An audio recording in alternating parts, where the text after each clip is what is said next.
And my gosh, thanks everyone for being here. I thought we'd have a good crowd, but this is a great crowd, so thank you. A lot of familiar faces out there too, so thank you for coming back and listening to more of what we have to say. Tonight is going to be really interesting because we are doing a lot of just absolute cutting edge research with the archaeology department. You see Berkeley, you see Santa Cruz.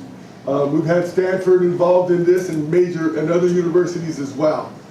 Also, we have State Parks as a big partner in all of our research, and we have other agencies as well working with us.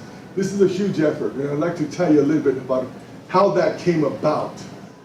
Our creation story tells us that we were created at Mount Umunhum, which is just one of the tallest peaks in the Santa Cruz Mountains, just south of Highway 17. There, the world was covered with water, and as the water started to recede, the mountaintop became visible.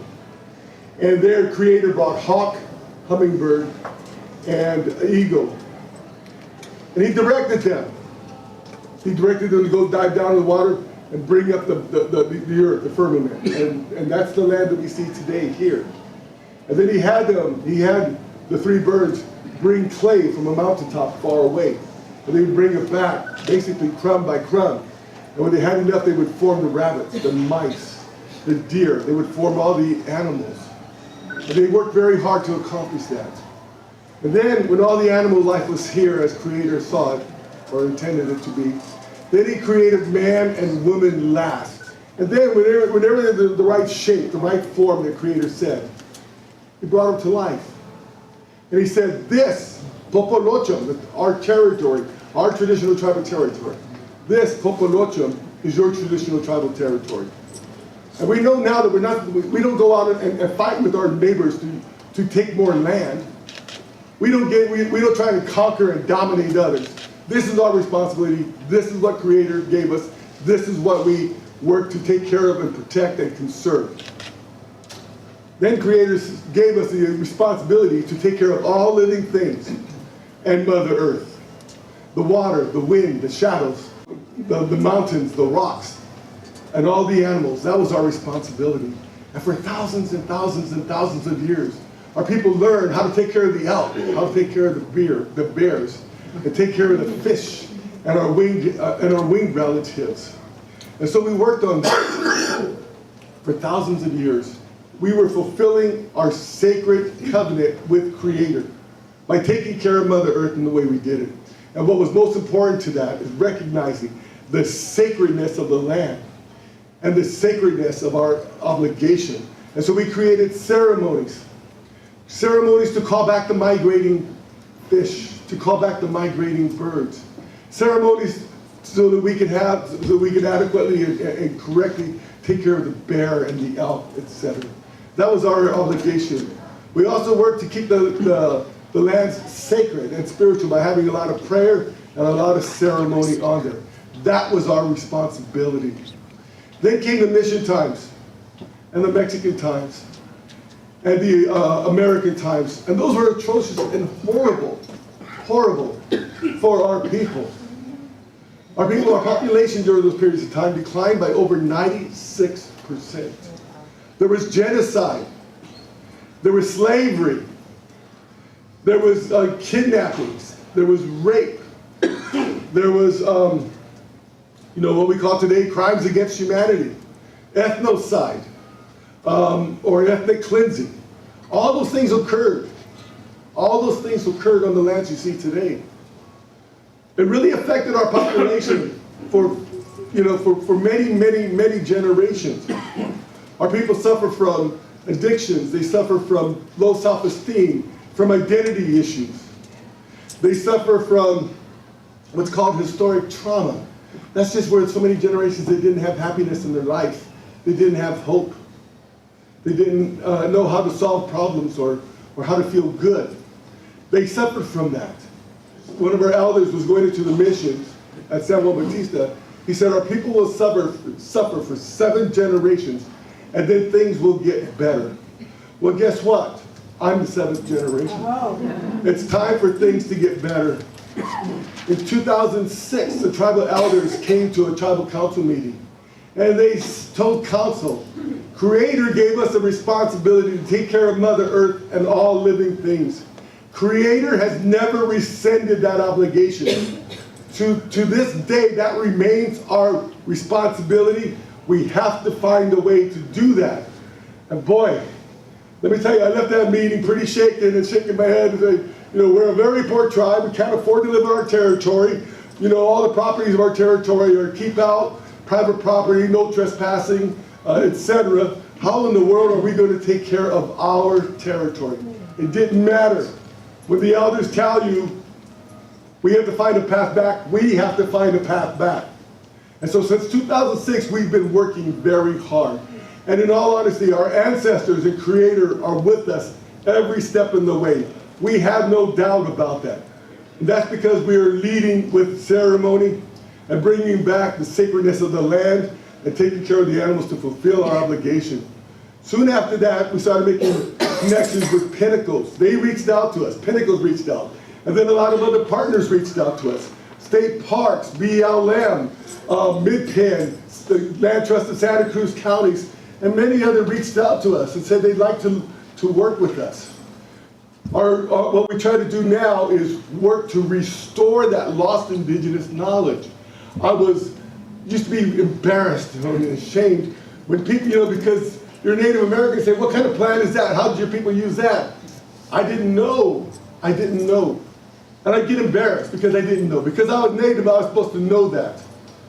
But we lost 95% of our indigenous knowledge. There can be no doubt about that.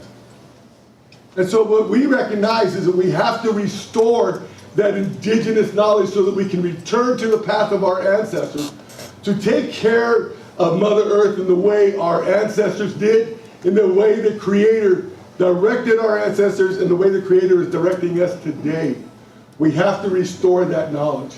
And the way we restore that knowledge, we collect as much information as we can from our elders.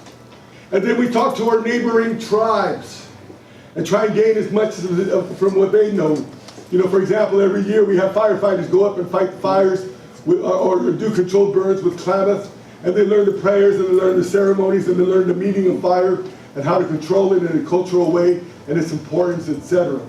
Ancestor Solorzano was our last traditional leader in the old times.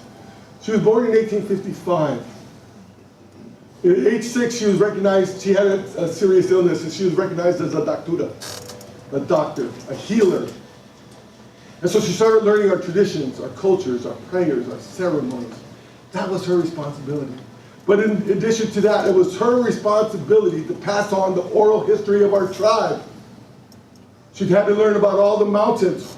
Ipitak, the place of the rattlesnake. What was it? Why is that important? The place of the gopher, the place of the bumblebee. Those are all very important to us. And why? And that was her responsibility to learn that. And about the turn of the century in 1900, she had a vision or a dream, and someone came to her and told her that someone is going to come and talk to you, and you have to tell them everything you know. And so she waited, and she waited, and she waited, and no one came. No one came. In 1929, she was diagnosed with cancer, and she went home to die. A week or two later, there's a knock on her door. She opens the door and says, "There you are, I've been waiting for you." It was J.P. Harrington for the Smithsonian Institute. He was an ethno-historian. They knew that a lot of the elderly Native Americans were dying, and he came out here to try and document as much as he could before there were no elders left. He moved in with Ascension. He slept in the basement, and every day they would work. And although Ascension had cancer, she would not take the medication because her mind had to be clear for her to give those notes. But she had traditional medicines that she would take, and that allowed her to deal with the pain. Together, they documented 76,000 pages of anthropological field notes. And those field notes are available to us now at the Smithsonian Institute. And we are working now to transcribe them. We work very hard with Berkeley. At times, Berkeley has 900 students working side by side with 5 tribal members on transcribing because they're very hard to transcribe. He had the worst thing is he had terrible handwriting, you know. But he'd be talking, driving, talking, driving, talking, to write notes like that, you know. And you know, so they are so difficult. But then there's a 4th prong to our research, and that's what we're going to really look at tonight. And that 4th prong is the archaeology that's out there. At first, when they came to talk to me about doing an archaeology study north of Santa Cruz here, I said, no way, why in the world would we ever do that? All archaeologists want to do is dig up our remains. Why would we do that? Why would we allow that? I said, no. But we had an Amah Mutsun tribal member who was part of that research team, and it would have really benefited him if we were, you know, if we did that. Chuck Strickland is a member's name. He came and talked to me. He said, well, Val, why don't you just listen to what they're proposing to avoid contact with the ancestors. And so I said, okay. And so they came and they talked about about underground penetrating radar, about resistivity testing, about other ways that they could, you know, look underground. And you look for anomalies. If the ground's been disturbed, leave it alone. But if the ground is fully intact and stuff like that, you can go down there. And other times you can look at the anomalies and say, well, this is more human feature, this is more a fire pit, for example. We found a fire pit that was really good to us. It provided a lot of good information. And so we went, after that initial study that we did out there, we started realizing that how much science and archaeology can help us restore that indigenous knowledge of our tribe so that we can continue our path. And ever since then, we've been working very actively, very aggressively with the archaeologists. And there's a lot more I want to say, but I know we have limited time, and I really do want you to listen to the others. So I'll stop there. Thank you very much. All right. Anyhow, I am Mark Hilkenba, the Santa Cruz District Archaeologist with California State Parks.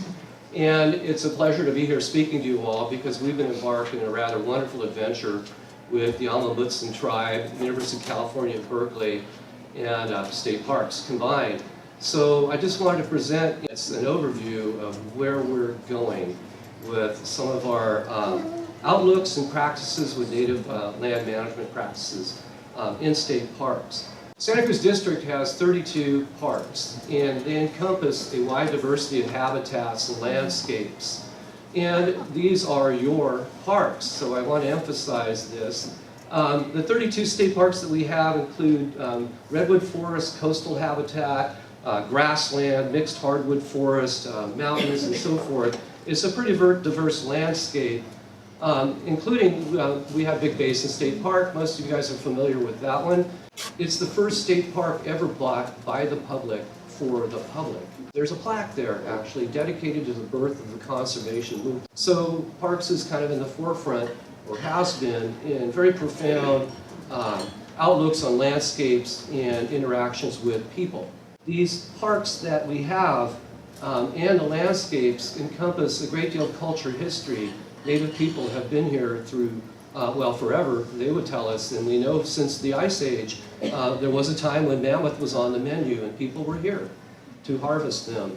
And so there was a lot of transition over many thousands of years as people learned to adapt to the land. And in fact, the land and people coexist and adapt together. The practices of harvesting foods, coppicing wood, tilling the ground for bulbs, harvesting seeds, lighting fires to maintain these landscapes were constant. People were gardening constantly. And that relationship of person to land created a transition both amongst the people and the landscape itself. Very few people are aware that California once had the greatest population density of Native Americans north of Mexico. By the time of European contact, the first land expedition comes through in 1769, we see a landscape divided amongst many different polities. These are independent tribal governments. Over the years, we've come to collectively call them the Ohlone people, but that's a term that anthropologists have used to encompass a large linguistic family, when in reality, the political scene is much more complex. This is the political landscape And you can multiply this scenario over a larger region and get the idea that we're looking at a pretty cosmopolitan area with many different tribal communities. Each one is controlling a territory just large enough to meet the needs of the families living in it. And so we see a very close tie to the land. Within our state parks, evidence of this long-term relationship with people in the land is manifest in archeological sites that we can see. Many people don't see the cultures of the past because there's no standing stones or pyramids that people can reflect upon.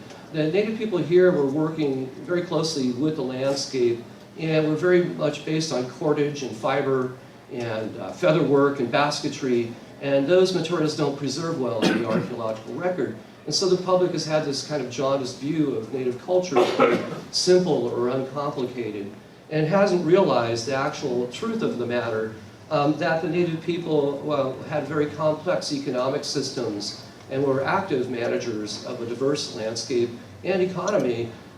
For the cultural components of the land, we see some of the artifacts, the stone bones and shell ornaments. But the greatest story, the legacy of the people, their voices, are the things we'd like to bring back to the land. The local people here had an economic system that did involve coin. They had money. There was coinage that took the form of shell bead. The olive snail was the primary species selected for that purpose. They were baked white to make them uniform, and then drilled into distinctive bead shapes and ground into a fashion. And became, they would change in time too, like coins do. And so they're actually chronological markers of time and change in ancestral Native American culture in the area. So we see that the people on the coast were managing a very vibrant economy because the shell bead economy stretched throughout Central California and beyond. And with money, you can move ideas, goods, and people around. And that was all in practice. And so our state parks reflect these activities, which is why I have probably the coolest job around, because I've got the gate keys to all these parks. And, you know, they're pretty nice. Andy Nuevo is one of the great epicenters for native cultures of the region. It's highly productive in terms of marine and terrestrial resources. The native people here have been adept on the land and managing it to their needs for thousands of years. The fishing, for instance, the cordage to make this fishing line is dog bane. And if you want to make a net of, say, 40 feet long, you need about 17,000 stalks of dog bane to make one. So you know people have to manage these patches of resources for the tools they need. It isn't a randomness on the landscape. It is a patterned use of gardening and repetitive preparation of the environment to produce for them. So we've come to learn this in our field of archaeology, and we've reached a nexus between archaeology and native cultural pride and needs and their value systems. The ability to bring native people back to the land has become a paramount objective.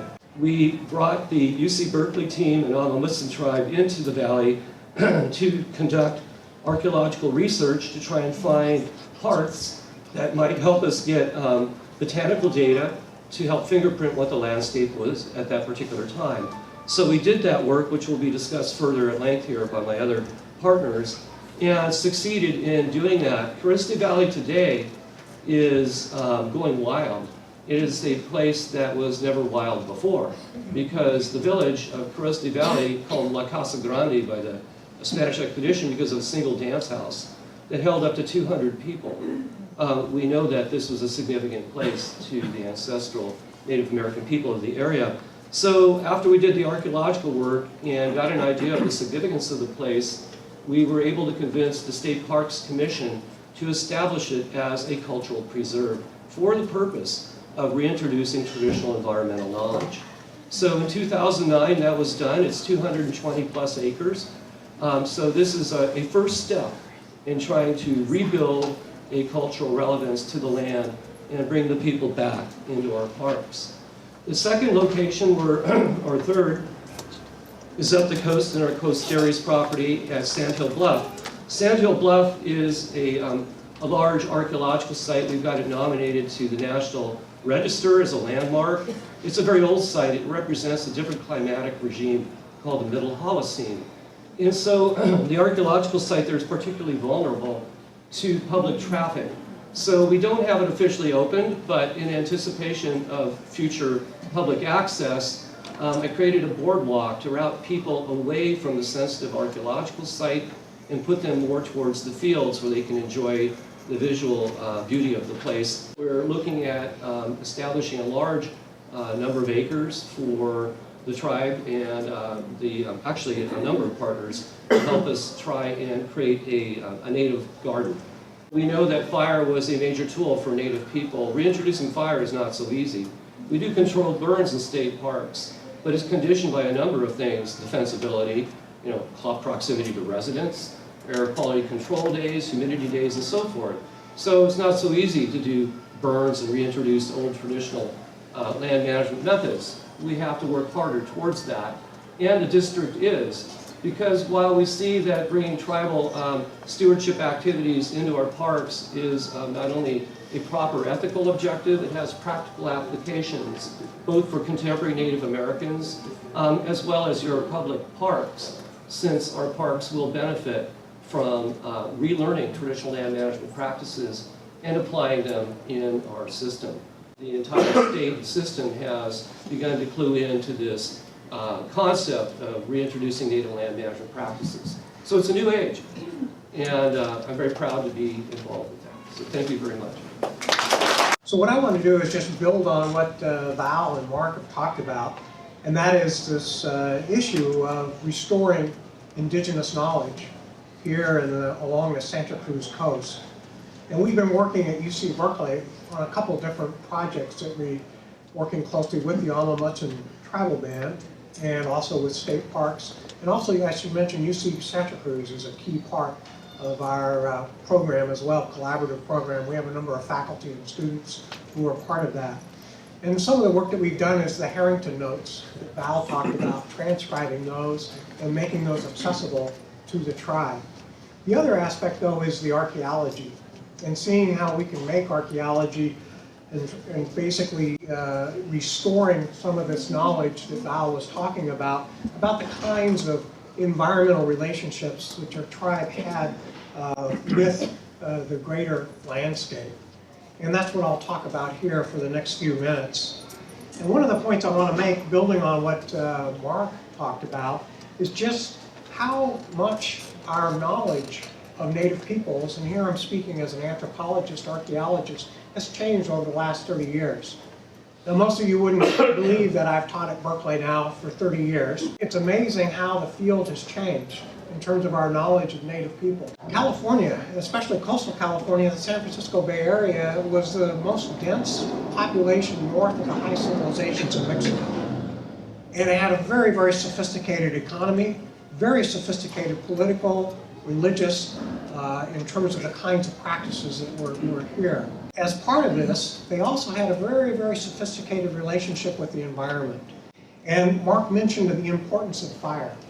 And this is something that's now become very evident within the last 10 years here in California anthropology about the importance of fire that Native peoples used as one of the methods for really enhancing the environment and the plants and animals they were using. And they had a number of different kinds of management practices, from copacing, pruning, clearing underbrush. The fire was really critical for clearing the underbrush, for controlling insects, but really for augmenting the diversity and quantity of these economic plants and animals that they depended on.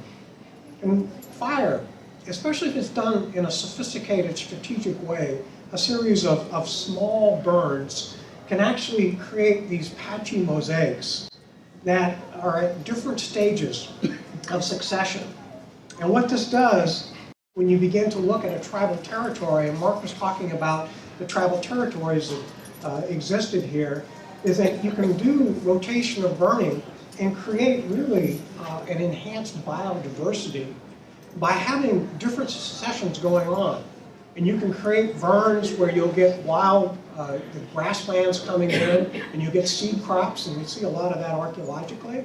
And then if you let other areas go fallow for a while, you'll actually get berries and other plants and tubers. And then if you have refugee areas where you haven't burned in a while, That's where a lot of the animals, they'll reproduce, and they'll use these open areas. And this is what we think was going on here. And what we've been doing is working closely with the tribe, UC Santa Cruz, and state parks in terms of trying to develop the science to really understand how this was done. There are some really great records. This is some work that Rob Cuthrell, who's a postdoc, who's a key person in this project. He did his dissertation, and what's interesting is the Spanish accounts talk about the burning that was going on. This is the Portola expedition that everyone, I think, has heard about. 1769, when they so-called discovered the great San Francisco Bay. Where the stippled areas are there, those are all areas where they were talking about burning. And in some cases, we're able to see native peoples burning. And you can see the extent just in this one expedition. So there's actually a lot of good ethno-historical information on it. And that's where the archaeology comes in. And that's where we set up this project, this collaborative project with the tribe, with state parks. This is one of the early meetings. You can see Val and Mark here with members of the Amah Mutsun. But lately what we've been doing, it's this area here. From Ananuelo down into the Santa Cruz coast. We do low impact archaeology. And one of the things that we try to do is we try to basically not disturb these places of the ancestors. And the way that we do that is we do a lot of superficial information first. And this is where archaeology is heading here in 2017. We do a lot of geophysical work. So we ground penetrating radar, magnetometer, other methods where we basically sense what's underground before there's any kind of excavation. We also do a lot of topographic mapping. There's a lot of really detailed mapping devices now that we can get a very good idea of what the terrain looks like. And then we do surface investigations. Oftentimes, coastal California sites, a lot of what you can see on the surface will tell you what's there. And so we use that to not really disturb what's down below until we get a sense of what's really there. When we do subsurface work, it's basically after we've done all this other work and we've talked to Val and we've talked to tribal members and others about then doing the excavations. And when we do excavations, we do fairly small excavations. These are not the old style, huge aerial excavations of old. We're basically gathering soil. The soil is the key, because it's a soil that contains all the ethnobotanical remains and all the faunal remains. And what we do is a very, very intensive style of sampling in which we can recover the plants and animals that are there. And this is a new methodologies that have come in that we are now using as part of the state-of-the-art of archaeology today. What's great about this project, which I really, really love, is it's a collaborative project where the students, faculty, and the tribal members all live and work together. And we learn a lot from each other. So we're interested in the long-term perspective of the Amah Mutsun. That is all the way from 7,000, 8,000 years ago on some of the sites that we're working on, all the way up to the present, really.